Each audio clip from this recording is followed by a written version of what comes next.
এই অধ্যায়ে আমি আপনাদেরকে অন পেজ অপটিমাইজেশন আরেকটি গুরুত্বপূর্ণ বিষয় সাইটের সাইট ম্যাপ তৈরি করা এবং সাবমিট করা এই বিষয়টি দেখাবো। আমরা অন পেজ অপটিমাইজেশনকে প্রথমেই বলেছি যে মৌলিক তিনটি ভাগে ভাগ করেছি। প্রথমে আমরা সাইটের মেটা কিওয়ার্ড ডেসক্রিপশনকে ডিফাইন করা এটি করে কমপ্লিট করেছি। সাইটকে বিভিন্ন সার্চ ইঞ্জিনে সাবমিট করা, গুগল, ইয়াহু, বিং ইত্যাদিতে সাবমিট করা। অ্যান্ড এরপরেই যেটি রয়েছে যে সাইট ম্যাপ, পুরো সাইটের একটি সাইট ম্যাপ তৈরি করা এবং সেটি বিভিন্ন সার্চ ইঞ্জিনে সাবমিট করা। এটি হলে এই তিনটি বিষয়ে কমপ্লিট হলে আপনার অন পেজ অপটিমাইজেশন কমপ্লিট হলো, পূর্ণাঙ্গ রূপ লাভ করবে। তো আসুন আমরা কিভাবে সাইট ম্যাপ তৈরি করতে হয়। তো সাইট ম্যাপ কেন তৈরি করব সেটি একটু বিষয়টি আমরা বুঝি। আমরা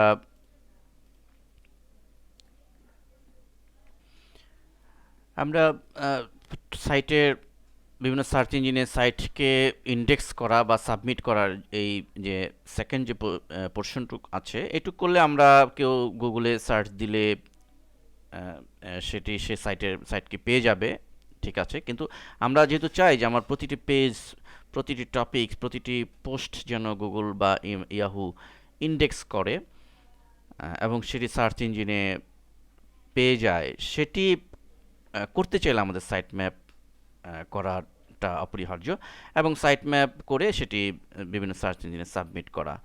বিষয়টা আমি একটি উদাহরণ সহকারে বোঝাই। মনে করুন আপনি বাংলাদেশের এটি একটি মানচিত্র ম্যাপ। তো এই ম্যাপে শুধু বাংলাদেশ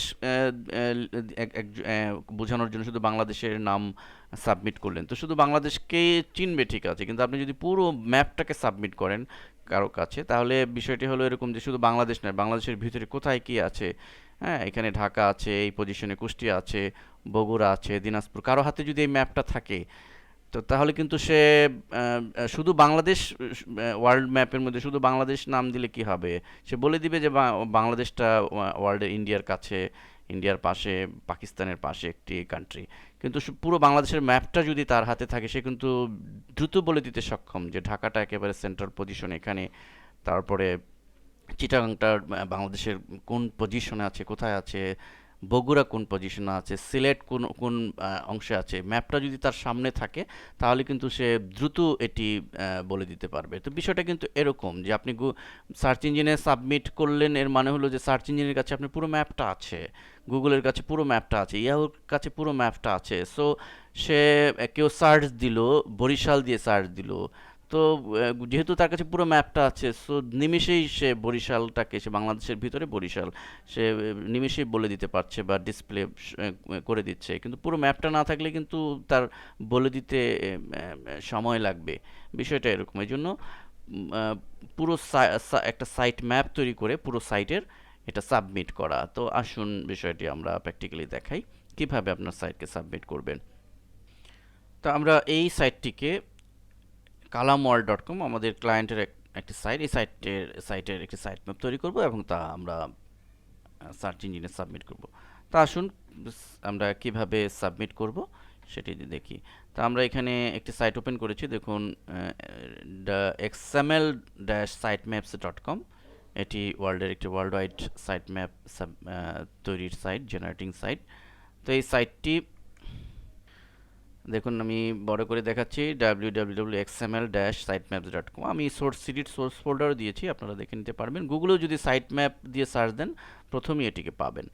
তো এই সাইটটি তে ওপেন করি, পুরো ইনস্ট্রাকশন দেওয়া আছে যে কিভাবে আপনি করবেন, এখানে লেখা আছে। তারপর দেখুন 1 2 3 যে 4টি স্টেপে আমাকে সাইট ম্যাপ সাবমিট করতে হবে, সাইট ম্যাপ তৈরি করতে হবে। তো এখানে স্টার্টিং ইউআরএল, এই এসটিটিপির পরে আমি দিয়ে দিব এই সাইটের নামটি। এসটিটিপি যেহেতু আছেই, আমি শুধু kalamworld.com দিয়ে দিলাম। এখানে www দেওয়ার প্রয়োজন নাই, এটা দিয়ে এসটিটিপি তো আছেই। চেঞ্জ ফ্রিকোয়েন্সি আমরা এটি উইকলি দিতে পারি, যে প্রতি সপ্তাহে এটি চেঞ্জ হয়। এবং এখানে যা আছে কোনো পরিবর্তন না করে আমরা স্টার্ট বাটন ক্লিক করব। এখানে একটি বিষয় অবশ্য মনে রাখতে হবে যে এই সাইটটি 500 পেজ পর্যন্ত ইন্ডেক্স করতে পারে।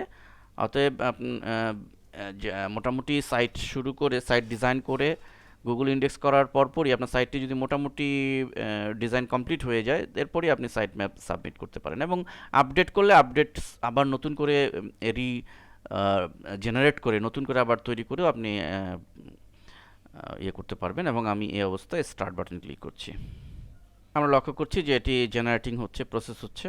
প্রসেস হতে কিছুটা সময় নেবে, সাইটের যত ইনফরমেশন বেশি থাকবে সেই আনুপাতিক হারে এটি জেনারেট হতে সময় নেয়। ডান, সাইট ম্যাপ রেডি হয়ে গেছে, তৈরি হয়ে গেছে। এখন আমরা এই সাইট ম্যাপটি এখানে থেকে দেখুন download uncompressed XML sitemap dot XML, এই যে ফাইলটি এটি জেনারেট সে করেছে, এই ফাইলটি আমি ক্লিক করব এবং ওকে বাটনে ক্লিক করে ডাউনলোড করব। ডাউনলোড হয়ে গেছে। এবার সাইট ম্যাপটি আমরা যেখানে ডাউনলোড হয়েছে সেখানে দেখি। নর্মালি ডাউনলোড ফোল্ডারে হয়েছে আমার পিসিতে, দেখুন সাইটম্যাপ ডট এক্সএমএল। তো এই ফাইলটিকে আমরা মূলত তৈরি হয়ে গেল, কমপ্লিট হয়ে গেল। এবার এই ফাইলটিকে আমাদের নির্দিষ্ট যে সাইটটি সেই সাইটের রুট ফোল্ডারে আপলোড করে দিতে হবে। আসুন সেই কাজটি করি। আমরা এফটিপি সফটওয়্যারের সাহায্যে এটি আপলোড করব। আমি kalamworld.com সাইটে ঢুকেছি এবং সেই নির্দিষ্ট ডাউনলোড ফোল্ডারটিও বাম পাশে অ্যাক্টিভ করেছি। তো লক্ষ্য করুন সাইটম্যাপ ডট এক্সএমএল এই ফাইলটি সিলেক্ট করে আমি রুটে পাবলিক HTML এর ভিতরে ঠিক এই রুটে আমি আপলোড করে দিচ্ছি। ডান হয়ে গেছে। দেখুন সাইটম্যাপ ডট এক্সএমএল নামে একটি ফাইল আমি এটি আপলোডেড দেখা যাচ্ছে। তো এটি আপাতত আমি ক্লোজ করে দিচ্ছি। এবং এখানে মজার ব্যাপার হলো যে এই আমি ম্যানুয়ালি করলাম এটি এক্সএমএল sitemap.com সাইটে ঢুকে। এখানে যারা CMS ব্যবহার করবেন ওয়ার্ডপ্রেস বা জুমলা, তো ওয়ার্ডপ্রেসে কিন্তু বিল্ট ইন এক চমৎকার প্লাগইনস আছে যে যার সাহায্যে এই সাইট ম্যাপের প্রক্রিয়াটি অত্যন্ত দ্রুততার সাথে হবে এবং যত বড় পেজই হোক না কেন, যত বড় সাইটই হোক না কেন, সেটি সে জেনারেট করতে সক্ষম। এবং এই যে আমি যে আপলোড করলাম ফাইলটি এখান থেকে ডাউনলোড করে আপলোড করে দিতে হলো আমাকে, সেটিও করতে হবে না যারা ওয়ার্ডপ্রেস প্ল্যাটফর্মে কাজ করবেন। তো আসুন, অবশ্য আপনি ওয়ার্ডপ্রেসের এখান থেকেও করতে পারবেন, কিন্তু ওই ওয়ার্ডপ্রেস প্ল্যাটফর্মে সেই নির্দিষ্ট প্লাগইনস দিয়ে করাটা ইজি। এবং আমরা নেক্সট লেসনে সেটি ওয়ার্ডপ্রেস প্ল্যাটফর্মে কীভাবে আপনি সাইট ম্যাপ করে এটি ইয়ে করবেন সেটাও আমরা দেখিয়েছি। তো এবার আসুন, এটি আমাদের যা করতে হবে যে অ্যাড করা। আমরা জাস্ট এই অংশের ক্রিয়েট সাইট ম্যাপ এতটুকু করলাম, কিন্তু সাবমিট আমাদের বিভিন্ন সার্চ ইঞ্জিনে সাবমিট করতে হবে। তা আমি গুগলে কিভাবে এই সাইট ম্যাপটি, আমাদের তৈরি করা সাইট ম্যাপটি সাবমিট করব সেটি দেখাচ্ছি। সেই জন্য আমরা ইউজ করছি ওয়েবমাস্টার টুল। ওয়েবমাস্টার টুলের সাহায্যে কীভাবে সাইটকে অ্যাড করতে হয়, ইন্ডেক্স করতে হয়, এটি আমরা পূর্বের লেসনে দেখিয়েছি। তো এখানে সেই বিষয়টি আমাদের অবশ্যই, যদি আমরা সাইট ম্যাপ করতে চাই তাহলে অবশ্যই আগে আমাদের অ্যাড করে নিতে হবে। অ্যাডের সাইটে ক্লিক করার মাধ্যমে আমরা আগে দেখিয়েছি এই লেসনটি। তো অলরেডি আমরা এটি অ্যাড করেছি, দেখুন kalamworld.com, এবং এটি আমরা ভেরিফাই করেছি। তো যেহেতু অ্যাড করেছি আমাদের নতুন করে অ্যাড করার প্রয়োজন নেই। কিন্তু কোনো সাইট এমন হতে পারে যে আপনি একেবারে নতুন আরেকটি সাইট এরকম সাইট ম্যাপ তৈরি করে করছেন, তার আগে কিন্তু আপনাকে সেই সাইটটি অ্যাড করে নিতে হবে। তো যেহেতু অ্যাড করেছি আর এটা রিপিট করার প্রয়োজন নেই। এখন কালাম ওয়ার্ল্ডে আমি ক্লিক করে ঢুকবো ভিতরে, এবং ড্যাশবোর্ড চলে এসেছে কালাম ওয়ার্ল্ডের, এবং আমি ভিতরে নিচের দিকে চলে যাব। দেখুন site map, submit a site map, এই লিঙ্কটিতে ক্লিক করব।